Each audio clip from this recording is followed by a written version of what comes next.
여호수아서 12장 1절에서 24절까지 말씀 교독하여 읽도록 하겠습니다. 제가 먼저 읽겠습니다. 이스라엘 자손이 요단 저편 해돋는 편 곧 아르논 골짜기에서 헤르몬 산까지의 동방 온 아라바를 점령하고 그 땅에서 쳐 죽인 왕들은 이러하니라.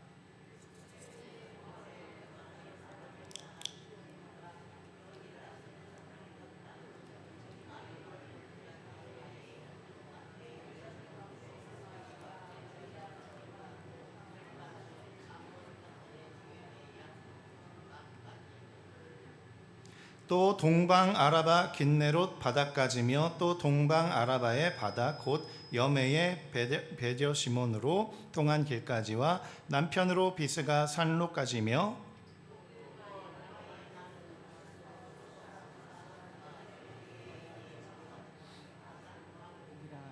그 치리하던 땅은 헤르몬 산과 살르가와 온 바산과 및 그술 사람과 마아가 사람의 지경까지의 길르앗 절반이니 헤스본 왕 시온의 지경에 접한 것이라.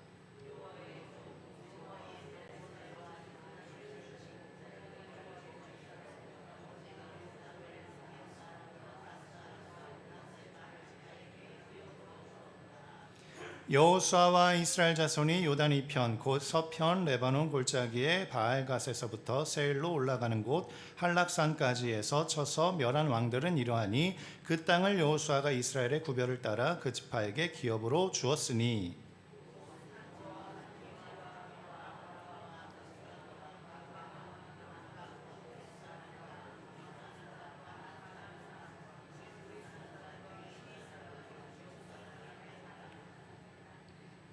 하나는 여리고 왕이요 하나는 베델 곁에 아이 왕이요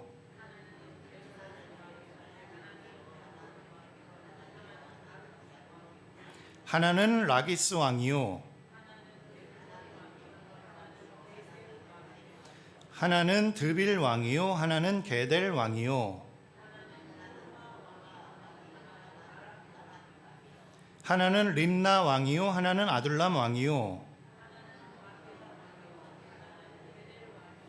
하나는 답부아 왕이요 하나는 헤벨 왕이요 하나는 마돈 왕이요 하나는 하솔 왕이요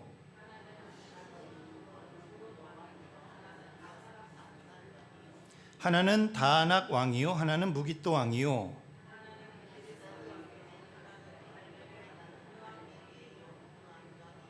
하나는 돌의 높은 곳의 돌 왕이요 하나는 길갈의 고임 왕이요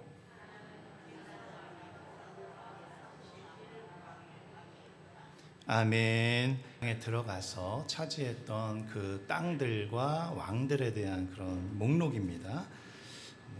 큰 그런 내용들 없어요.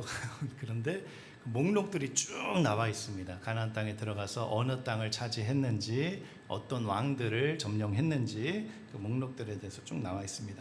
특별히 1절에서 6절까지 말씀은 1절에서 6절까지는 요단강을 건너기 전에 요단 오른쪽이죠. 요단 동편에서 차지했던 땅들과 왕들에 대한 목록이고요. 또 7절에서 24절까지 말씀은 요단강을 건너고 나서 요단 서편이죠. 가나안 땅이죠.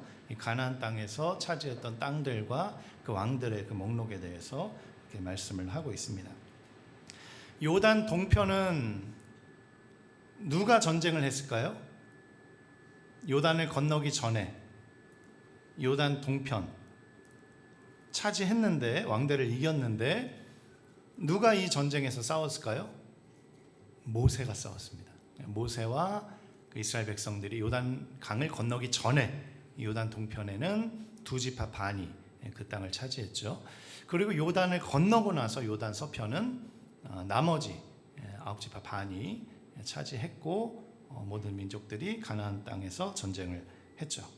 그래서 요단 동편, 요단 건너기 전에는 두 지파 반이 먼저 그곳을 차지했고, 그리고 나서 요단을 건너고 나서는 여호수아와 이스라엘 백성들이 9지파 반을 지파들에게 기업을 주면서 그 땅을 차지하게 되는 것이죠.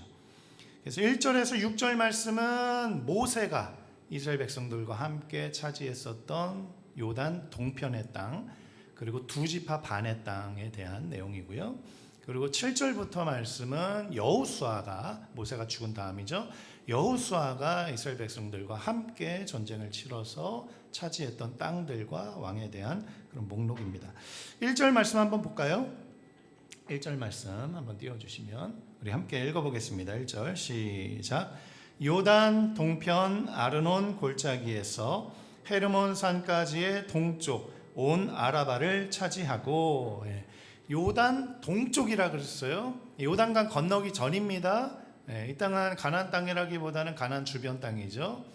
이 땅은 모세가 죽기 전에 이스라엘 백성들과 함께 차지했던 땅입니다. 요단 동편. 사실 이 땅은 하나님께서 주시겠다고 약속하신 땅은 아니죠. 요단을 건넌 후 가나안 땅을 하나님께서 주신다고 약속하셨지만, 그렇지만 요단 건너기 전에 이 땅을 왜 차지했느냐? 요단을 건너려면 이 지역을 통과해야 되잖아요. 요단 동편에서부터 요단강을 건너려면 이 요단 오른쪽에 있는 땅을 통과해야 되는데, 이 땅에 있던 왕들과 민족들이 이스라엘 민족에게 길을 내주지 않았어요. 방해했습니다. 요단강 건너서 요단을 건너야 되는데 이것을 방해했어요. 그래서 결국에는 그들을 방해를 이제 물리치고 하나님이 약속대로 요단을 건너가서 가나안 땅을 차지해야 되니까 어쩔 수 없이 전쟁을 먼저 걸어온 요단 동편의 이 땅의 왕들에게 전쟁에 승리하게 되고 그 땅을 차지하게 된 것이죠. 그러니까 하나님의 백성들에게 그냥 길만 내줬으면 되는데 길을 내주지 않고 방해를 하고 막아서고 대적했죠. 결국에는 어떻게 됩니까? 이 지파의 왕들, 이 왕들과 그리고 이 지역의 모든 성읍들이 다 멸망당하게 됩니다. 그 왕들이 누구냐면 2절에서 5절까지 정복한 왕의 이름을 보면은 아모리 족속의 왕 시혼, 그리고 바산 왕 옥입니다. 이 두 명의 왕이 멸망을 당하고 멸절을 당하고 그 지파들을 이제는 이스라엘 민족들이 차지하게 되죠. 그 땅을. 그래서 두 지파 반이 그 땅에서 차지해서 살아가게 됩니다. 그 두 지파 반이 누구죠? 르우벤과 갓, 그리고 므낫세의 절반 지파, 이 두 지파 반이 요단 동편에 이제 차지해서 우리에게 이 성읍을 기업으로 주십시오 이렇게 요청을 해요. 그랬더니 하나님께 간구하고 결국에는 하나님께서 주라 이렇게 명령을 하셔갖고 두 지파 반이 요단 동편을 차지하게 됩니다. 차지했을 때 이제 한 가지 약속을 합니다. 한 가지 약속. 너희들이 이 땅을 차지해서 너희들에게 기업을 주겠지만 가나안 땅에 들어가서 모든 땅을 다 점령해서 기업으로 분배하기까지는 너희들이 함께 싸워줘야 되고 앞장서서 싸워줘야 된다. 두 지파 반 먼저 이곳에서 차지했다고 해서 너희들 형제들의 전쟁을 나몰라라 하고 나모른 척하고 그러지 말고 너희들이 가장 먼저 앞서서 대신 싸워줘야 될 것이다. 이제 그렇게 한 가지 약속을 한 후에 함께 이 땅을 점령하고 그 땅을 나눠주고, 그리고 두 지파 반도 전쟁에 참여할 수 있는 모든 남성들은 함께 요단강을 건너서 그 누구보다도 앞장서서 이 가나안 땅을 점령해 나가는 그런 모습들을 우리가 볼 수가 있는 것이죠. 또 7절 이하의 내용은 요단강을 건넌 후에 이 가나안 땅, 이 본토, 이 땅에서의 차지했던 성읍들과 땅들과 그리고 왕들에 대한 목록인데요.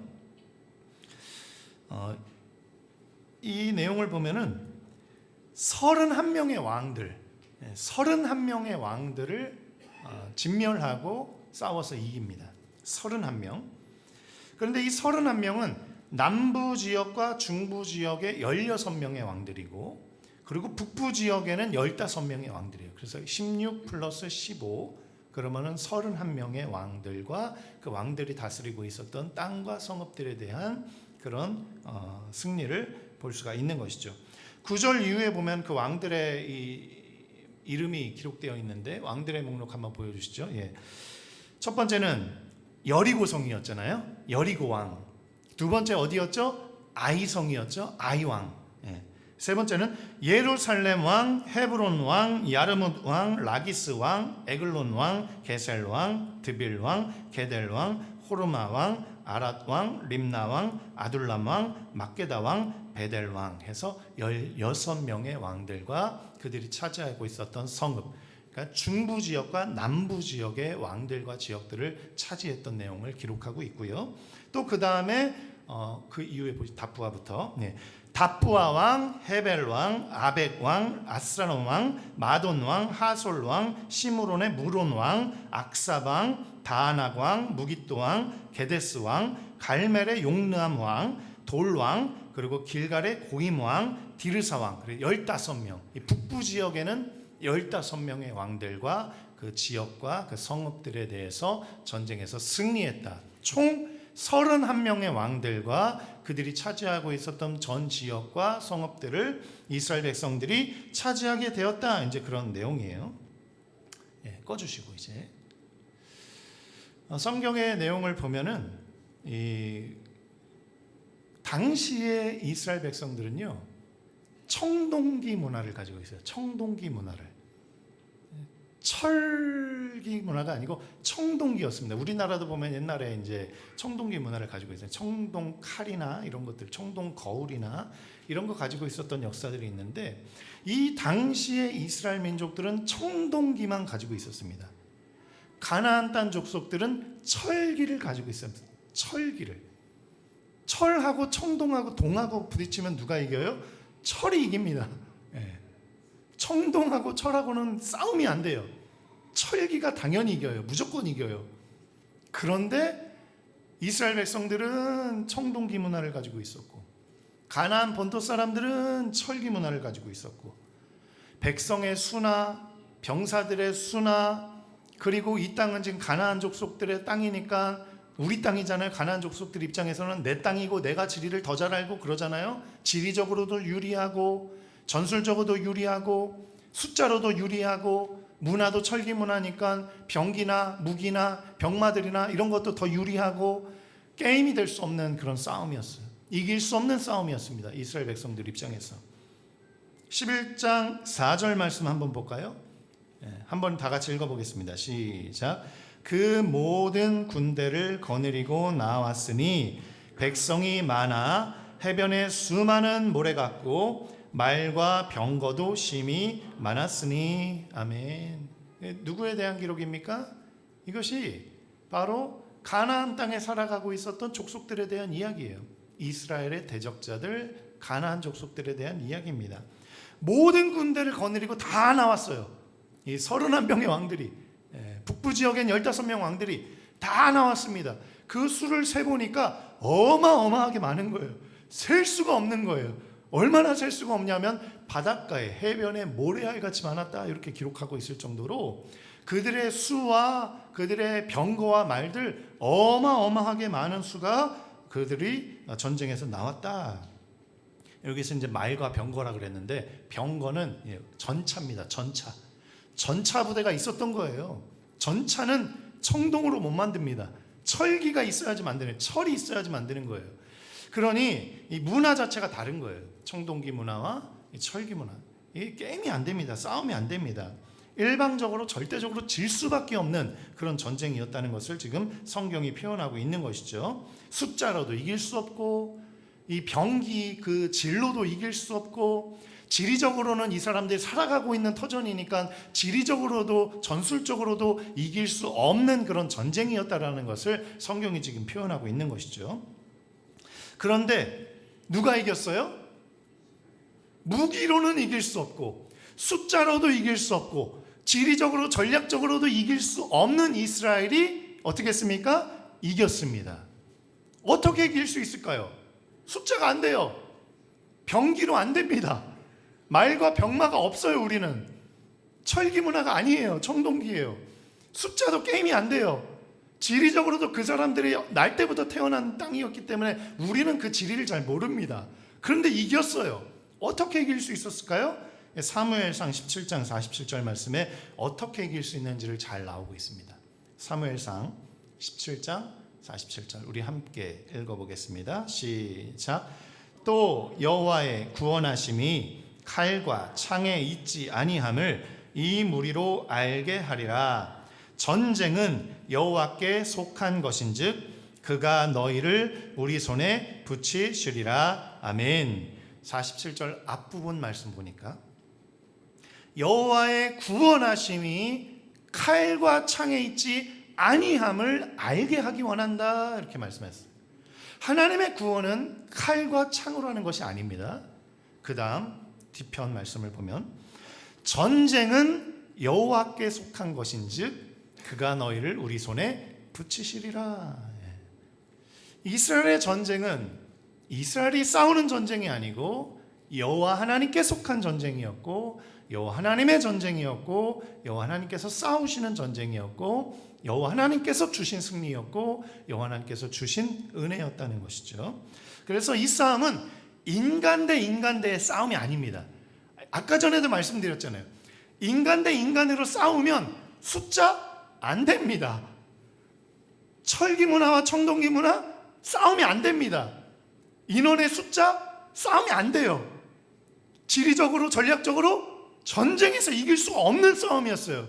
이스라엘이 싸웠다면 패하는 싸움이었습니다. 그런데 이 싸움이 누구의 싸움이었습니까? 여호와 하나님께 속한 싸움이었어요. 여호와 하나님을 대적한 싸움이었고, 여호와 하나님이 대신 싸워준 승리였기 때문에 이 싸움에서 승리가 주어질 수 있었다는 것이죠. 여호와 하나님께서 뭐라고 말씀하십니까? 여기 후반부 말씀해 보니까 그가 너희를 우리 손에 붙이시리라. 하나님 여호와께서 이 가나안 땅 족속들을 이스라엘 백성들의 손에 붙이시겠다, 이렇게 약속을 하신 이 약속의 말씀을 붙들고 이스라엘 백성들은 전진했던 것이죠. 숫자로 안 됩니다. 병기로 안 됩니다. 칼과 창으로 안 됩니다. 그리고 전략과 지리적으로 안 됩니다. 그러나 여호와 하나님의 약속을 믿고 이 전쟁은 여호와 하나님께 속한 것이니 우리가 여호와 이름으로 나아가자 했을 때 승리를 하나님께서 하신 것이고, 그 승리를 이스라엘 백성들에게 주셨다라는 것이죠. 그래서 이 대목에서 이제 말씀 다 끝났는데, 이 대목에서 이스라엘 백성들의 승리를 우리는 좀 축하를 해주고 싶잖아요. 저도 좀 축하를 해주고 싶어요. 그래서 이스라엘 백성들 축하한다, 너희들의 승리를 축하한다, 이걸 좀 영어로 좀 표현을 하고 싶은데, 이 영어 단어에 축하한다는 말은 happy 아니면 congratulation, 이 두 가지 단어가 있습니다. 그래서 해피는 언제 써요? 해피는 강아지 이름이 아니고요. 강아지 이름 해피가 아니고, 이 축하한다라는 단어의 영어 단어는 해피예요. 해피. 언제 씁니까? 여러분 잘 아시잖아요. 생일날 써요. 생일날.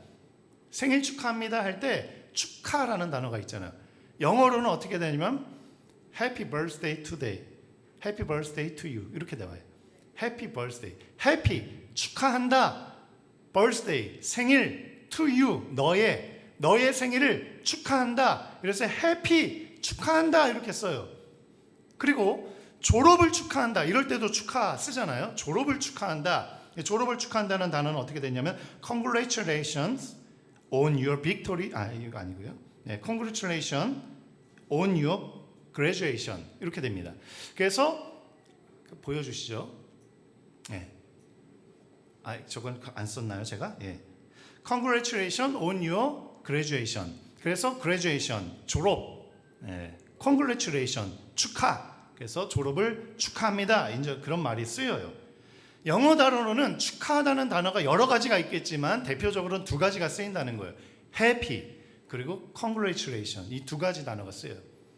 그런데 이 이스라엘 백성들의 가나안 전쟁을 축복해주고 축하해주고 싶어요.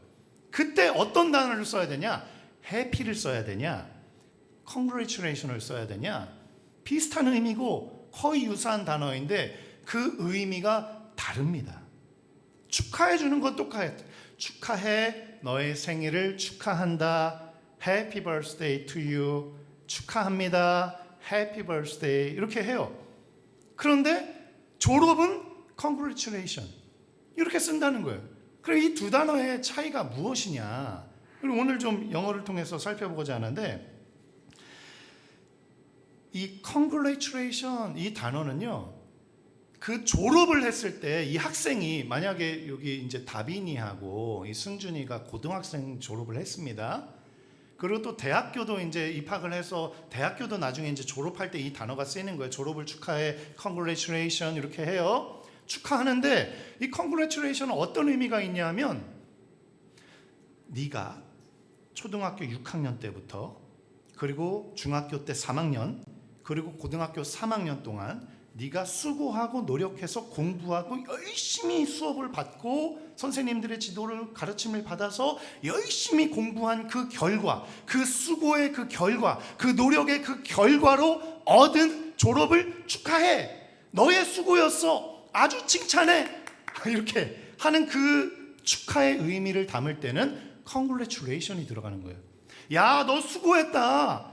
야, 너 그동안 고생했다. 야, 너의 수고와 결실을 그 수고와 노력의 결실이 이 졸업이라는 이 아름다운 결실로 맺어졌구나. 너의 그동안의 수고를, 그 노고를 축하한다. 이게 congratulation이에요. 그 당사자가 수고해야지 congratulation이라는 축하의 단어를 쓰는 거예요. 근데 happy는요, happy birthday, 생일 축하해. 태어났을 때 내가 한 일이 있습니까? 여기서 태어나시는 분들 중에서 태어났을 때 나는 1981년도 8월 27일 새벽 4시에 수원, 경기도 수원 땅에 남철현과 김호순이라는 사람의 그 모태에서 태어나서 그 아들로 태어나서 이 대한민국이라는 땅에 난 태어나겠다 이렇게 작정하고 태어나신 분 계시냐고요. 그리고 부모를 선택하신 분 계시냐고요. 그리고 태어나기 위해서 내가 그러면 이 부모 두 사람을 만나게 해갖고 결혼을 하게 해가지고 나를 태어나게끔 이렇게 할 거야. 그 결혼을 위해서 수고한 노력이 있냐고요. 부모가 결혼해서 알아서 부모가 난 거잖아요.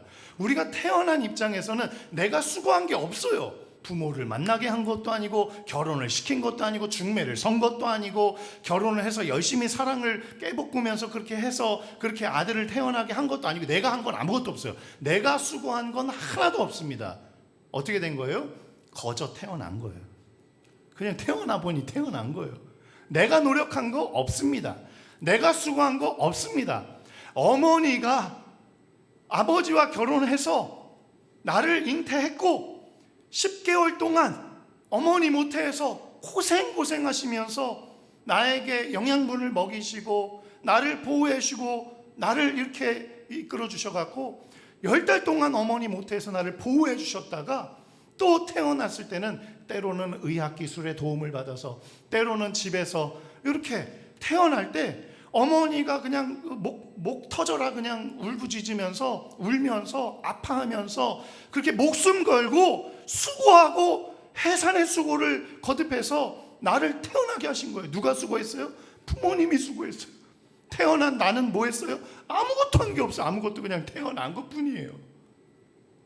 그럴 때는 해피를 씁니다. Happy birthday to you. 너의 생일을 축하한다. 거기에 수고에는 내 노력이 담겨져 있지 않아요. 거저 주어진 은혜, 거저 주어진 축복에 대해서 야, 너 운 좋았네. 야, 너 정말 축복받았네. 그럴 때 쓰는 용어의 축하가 해피라는 거예요. 졸업과 어떤 자격증을 땄을 때 축하해. 대학교에 갔을 때 어떤 회사에 입사했을 때 축하해. 그거는 그 사람이 노력하고 그 사람이 수고해서 얻은 승리고 결과이기 때문에 congratulation 이렇게 하는 거예요. 우리나라 말은 다 축하해지만 영어로는 축하해라는 단어가 두 가지인 거예요. 수고와 노력이 그 당사자의 수고와 노력이 들어갔을 때 congratulation, 당사자의 수고와 노력이 주어지진 않았지만 은혜로 선물로 공짜로 은혜로 주어진 그것은 happy라는 단어로 쓰게 된다는 것이죠. 그럼 오늘날 이스라엘 백성들의 가나안 전쟁에서 승리는 이스라엘 백성들의 노력으로 헌신으로 수고로 주어졌을까요? 하나님의 수고와 하나님의 열심과 하나님의 싸우심과 하나님의 승리로 주어진 것일까요? 하나님이 주신 거예요. 하나님이. 이스라엘 백성들이 한 것이라곤 하나님의 말씀을 들은 것뿐이었습니다. 듣는 데는 수고와 헌신과 노력이 필요 없잖아요. 하나님 말씀하시면 그냥 들을 수밖에 없는, 듣는 거예요. 듣고 그 말씀에 한 가지 노력이라면 노력이죠. 순종했을 때, 순종했을 때 하나님이 가라 하면 가고 멈추라 하면 멈추고 여기다 하면 여기고, 그래 가서 너희들이 소리를 질러라, 고함을 외쳐라, 승리의 함성을 외쳐라, 그걸 외치고 그것뿐이에요. 한 게 없어요. 칼로 싸웠습니까? 전차로 싸웠습니까? 무기로 싸웠습니까? 숫자로 싸웠습니까? 한 게 없습니다. 여리고성을 보면 알잖아요. 하루에 한 바퀴씩 6일 동안 돌아라 6바퀴 돈 거예요. 마지막 7일째 되는 날에는 7번 돌은 거예요. 그리고 나서 여호수아가 소리를 질렀을 때에 이 성은 너희들의 것이다, 하나님께서 너희에게 주셨다라고 외쳤을 때에 제사장들이 나팔을 불었을 때에 백성들은 소리를 쳐서 함성으로 그 땅을 그 성읍을 무너뜨렸던 거잖아요. 백성들이 한 게 뭐 있냐고요. 순종한 것밖에 없는 거예요. 그래서 여기에서 그들의 승리를 원래대로라면 Congratulations on your victory in the Canaan war 이렇게 얘기를 해야 돼요. 축하한다 너의 승리를 가나안 땅에서의 전쟁에 대한, 이렇게 영어를 써야 되는데 이스라엘 백성들에는 Congratulations을 쓸 수가 없는 거예요. 어떻게 써야 돼요? Happy to your victory 이렇게 써야 되는 거예요. 너의 승리를 축하한다. 근데 그 승리를 누가 주신 거예요? 이스라엘 백성들이 자기의 수고와 헌신과 노력으로 싸운 게 아니고 여호와 하나님께서 대신 싸워주심으로 주신 승리, 그 승리를 축하한다, 이렇게 이야기를 해야 된다는 것이죠. 11장 15절 말씀 한번 보겠습니다. 한번 함께 읽어보겠습니다. 시작. 여호와께서 그의 종 모세에게 명령하신 것을 모세는 여호수아에게 명령하였고 여호수아는 그대로 행하여 여호와께서 모세에게 명하신 모든 것을 하나도 행하지 아니한 것이 없었더라. 아멘. 하나님께서 이 가나안 전쟁에 대해서 모세에게 명령했습니다. 여호와 하나님께서 모세에게 명령했어요. 모세가 이제 죽을 날을 앞두고 이 다음 후계자인 여호수아에게 명령했습니다. 하나님께 들은 말씀을 그대로 여호수아에게 전했어요. 그랬더니 여호수아가 어떻게 했습니까? 후반절 말씀에 여호와께서 모세에게 명하신 모든 것을 하나도 행한 것이 없었더라. 여호수아는 그대로 행하여, 이렇게 성경이 기록하고 있다는 것이죠. 단 한 가지 여호와 하나님의 명령을 그대로 행한 것, 그대로 순종한 것, 그것을 행하였을 때 하나님께서 대신 싸워주셔요. 하나님께서 이겨주셔요. 하나님께서 승리도 주셔요. 그 성읍도 주셔요. 그 땅도 주셔요. 그 땅을 기업으로 주셔요. 하나님의 선물로, 하나님의 공짜로, 하나님의 구원으로, 하나님의 은혜로 우리에게 거저 주시는 하나님의 은혜가 우리에게 주어졌다는 것이죠. 오늘 이스라엘의 승리는 이스라엘이 뭔가를 잘해서가 아니고, 이스라엘이 뭔가 노력해서가 아니고, 이스라엘이 뭔가 수고해서 얻은 성과가 아니고, 하나님이 거저 주신 은혜, 하나님 거저 주신 승리, 하나님 거저 주신 축복인 줄 믿으시기를 축원합니다. 주님의 명령대로 순종하고 행하였더니 하나님께서는 선물, 은혜, 구원을 우리에게 주시는 것이죠. 그래서 이 전쟁은 하나님께 속한 전쟁이다. 하나님께서 대신 싸워주신 싸움이었다. 그래서 오늘 설교 제목이 뭡니까? 오늘 설교 제목이 주어진 승리예요. 원래 승리는 내가 얻어내는 겁니다. 쟁취하는 겁니다. 싸워서 그들에게 이 승리를 얻어내는 것인데, 이스라엘 백성들의 승리는 내가 싸워서 얻은 것이 아니고 하나님 편에 서 있었더니, 하나님께 순종했더니 하나님께서 싸우시고 이기시고 그 승리를 우리에게 거저 선물로 공짜로 주신 것이라는 거예요. 그래서 우리 이스라엘 백성들의 승리는 주어진 승리예요. 주어진 승리, 얻어낸 승리, 이것이 아니고 주어진 승리. 이스라엘 백성들은 가나안을 이길 힘도 능도 없었습니다. 그래서 두렵고 떨 수밖에 없었어요. 그래서 여호수아서 1장 1절 말씀 이하에 보면은 계속 반복되는 단어가 있는데, 여호수아야 너는 마음을 강하게 하고 담대히 하라. 두려워하지 말고 떨지 말아라. 이렇게 계속 말씀하세요. 인원으로, 사람 수로는 이길 수 없는 게임이니까, 무기로, 철기, 청동기, 무기로 싸울 수 있는 싸움이 아니니까, 병거와 마병, 그리고 걸어다니는 이스라엘 백성들, 병마로 싸울 수 있는 것이 아니니까 두렵고 떨렸습니다. 이거 가면 우리 죽는데 어떡하나. 근데 주님께서 말씀하시는 거예요. 여호수아야 두렵고 떨어하지 말아라. 마음을 강하게 하고 담대히 하라. 내가 너희와 함께 하리라. 내가 너를 대신 싸워주리라. 이렇게 하나님이 약속하신 그 약속의 말씀을 믿고 순종함으로 나아갔더니 하나님이 대신 싸우시고 승리를 주신 줄 믿으시기를 축원합니다. 말씀 마무리하겠습니다. 우리도 마찬가지예요. 우리 땅에 태어났을 때 어떻게 태어났습니까? 뭔가 가지고 태어나셨습니까? 금괴 하나씩 들고 태어나셨어요? 아니잖아요.